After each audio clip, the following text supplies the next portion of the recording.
The hour was late and the tavern was crowded. Padraig sat near the hearth, watching the firelight play over the faces of the men gathered there. The ale launched a warm hum within him, the closest he was ever like to be to the heat of the Mediterranean sun again.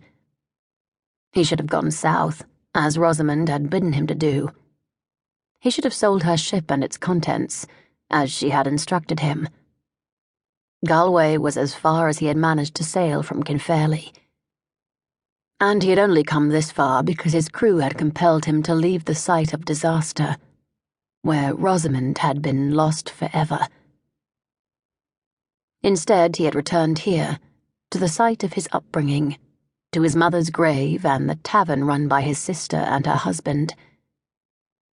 It had an allure for him, with the bustling port and the cobbled streets, the high gates and the memories. But he would trade it in a heartbeat for a voyage over the seas with Rosamunde. Perhaps Galway would have to do.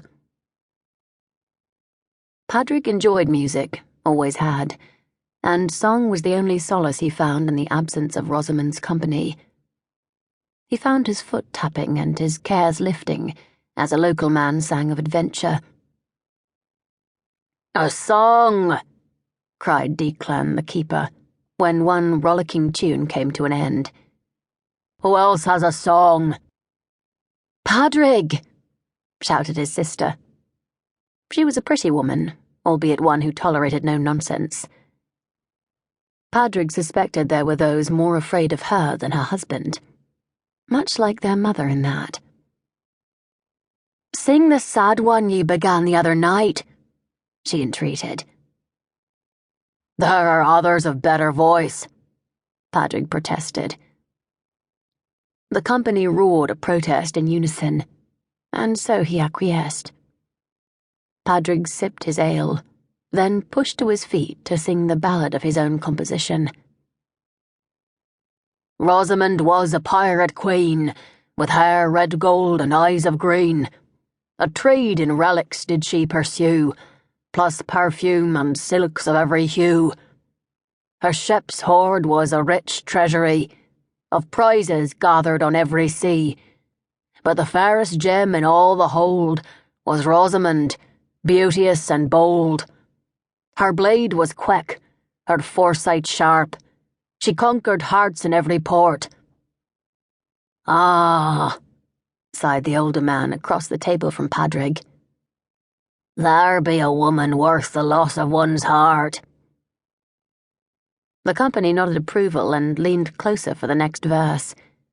Even his sister stopped serving, leaning against the largest keg in the tavern, smiling as she watched Padraig.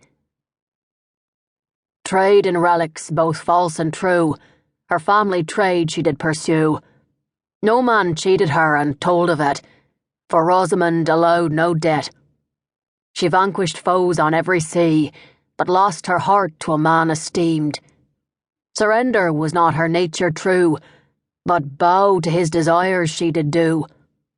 She left the sea to become his bride, but in her lover's home Rosamunde died. The man she loved was not her worth." Padraig faltered. His compatriots in the tavern waited expectantly, but he could not think of a suitable rhyme.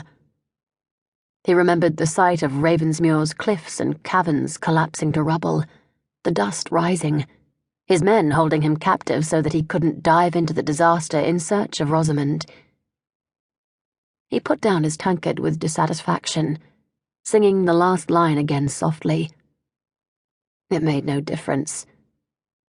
He had composed 100 rhymes, if not 1,000, but this particular tale caught in his throat like none other.